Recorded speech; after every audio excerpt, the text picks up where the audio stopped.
Detrás del artista gráfico Ismael o Retropop se encuentra el vecino de Numancia de la Sagra, Ismael Bravo, que está con nosotros en el estudio. Ismael, buenos días.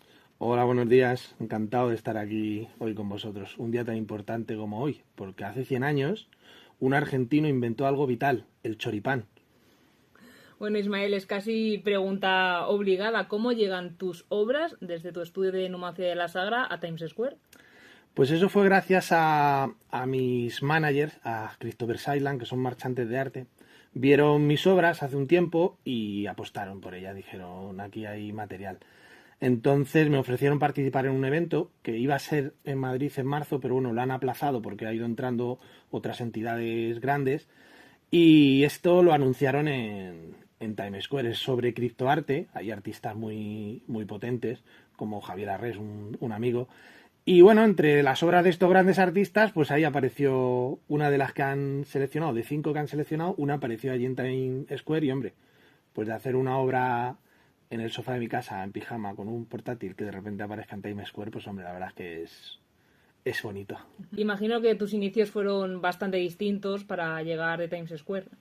Exacto, la verdad es que cuando te pones a pensar cómo fue todo al principio, mis primeras obras yo las hice mientras trabajaba en una ONG aquí en Toledo.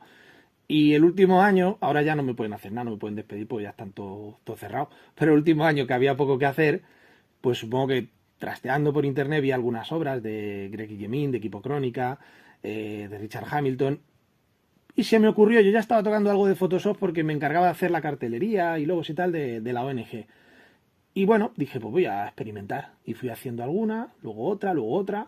Y bueno, y fueron saliendo tantas obras como Pagos tiene Negreira. Y al final, después de varias circunstancias, sabiendo que había bares, restaurantes donde hacían exposiciones, yo digo, ¿quién me va a comprar un cuadro a mí si no me conoce nadie?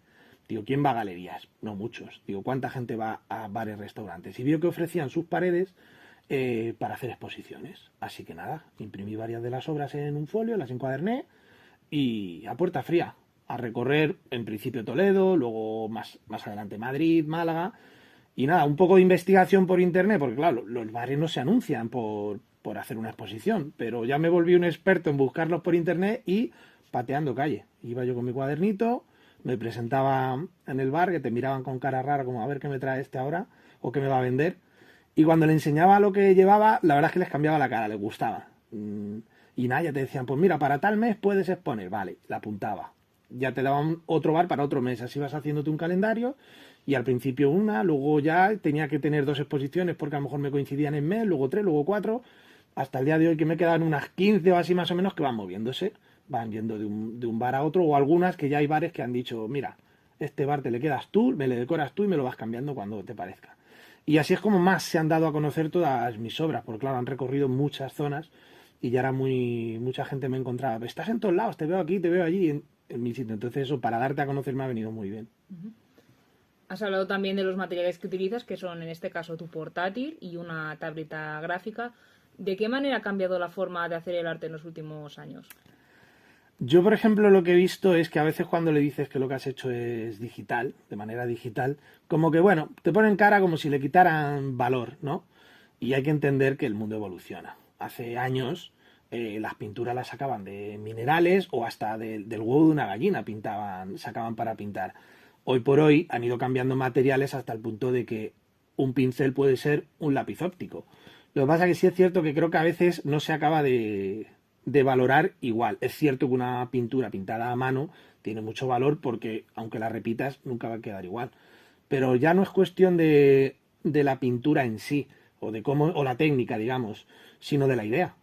La cuestión está en que uno ha tenido una idea que tú no la has tenido. ¿Cómo la haya ejecutado? Pues te tiene que dar igual. Es cuestión de cómo lo ha hecho. Hombre, lógicamente la ejecución tiene mucho que ver.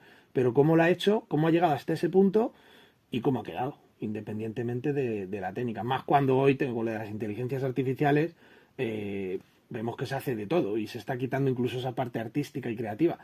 Pero vamos, es que en el mundo del arte, en cualquier modalidad, yo siempre lo digo, el que triunfa no es el que mejor hace las cosas, ni al revés, el que no se queda, el que no hace las cosas bien, a lo mejor es el que triunfa, o sea, da un poco lo mismo. Tenemos miles de ejemplos. En la música hay gente muy buena, Por ejemplo, Sinova, un grupo que a mí me encanta, que son buenísimos y a lo mejor no son tan conocidos como otros del reggaetón y demás tan conocidos y que para mí pues son más simples a la hora de hacer, más monotema, más rimas muy fáciles de niños.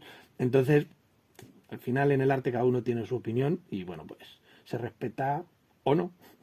Sin embargo, en tu arte, uno de los protagonistas siempre suelen ser pues personajes de la cultura pop de los años 90 y cercanos a los 2000. Sí, la verdad es que esa época, 80, 90, incluso el 2000, fue muy creativa. Y a veces trato de mezclar mucha obra clásica de toda la época, desde el neoclasicismo, romanticismo, a cartelería de los años 40, 50, mezclarlas con personajes de esa época que la gente identifica muy fácil. Si yo quiero transmitir un mensaje sobre... Es un ejemplo que he puesto otras veces, sobre viajar, y tienes que pensar en un personaje que lo identifiques con eso, todo el mundo me dice Willy Fogg, todos. Entonces, si yo pongo a Willy Fogg en un cuadro, ya la gente va a saber la temática o lo va a relacionar. Entonces, saber luego de qué trata es más fácil para redireccionarlo. ¿Cómo te enfrentas tú a ese temido momento del folio, en este caso digital, en blanco? Pues lo cierto es que cuando tengo el folio delante es porque ya le he creado el cuadro en mi cabeza. Normalmente parto de una idea, a lo mejor, pues yo qué sé, veo una noticia, veo algo, o siento una emoción, la soledad, imagínate. Y yo dije, ¿cómo haría una obra sobre la soledad? Y en mi cabeza empiezo a pensar en personajes, en situaciones y tal. Y empiezo como a montar lo que va. Cuando ya me pongo delante, ya tengo bastante avanzado. Luego ya es ir puliendo. Pero casi todo se hace en mi cabeza antes de plasmarlo en digital. ¿Cómo unes en este caso esos conceptos, como en este caso la soledad, el momento en el que te tienes que enfrentar a ese folio en blanco, qué personajes sueles pensar o cómo es ese proceso creativo? Pues a veces no es fácil porque la idea no es solo elegir un personaje que, por ejemplo, estamos hablando de la soledad, que se identifique con la soledad, sino que todos lo identifiquen con la soledad, o la gran mayoría, y que además sea muy visual, muy llamativo, ¿no? Por ejemplo, en uno de los que tengo hablando de la soledad, elegí al Principito. El Principito, que me parece un libro extraordinario, pues hablaba muchas cosas de eso, ¿no? Cómo había dejado a la rosa en el planeta. Entonces simplemente tratar de ver, o a veces el personaje tiene una posición o está haciendo algo que ya identifica eso. O sea, no es fácil, pero es cuestión de buscar una biblioteca mental de personajes y de imágenes y luego pues hacer que lo transmita, ¿no? Lo que estamos hablando. Bueno, yo con toda esta información, Ismael Bravo, Ismael o Retropop, te damos las gracias por pasar por los micrófonos de Radio Nacional. Nada, a vosotros por estar aquí.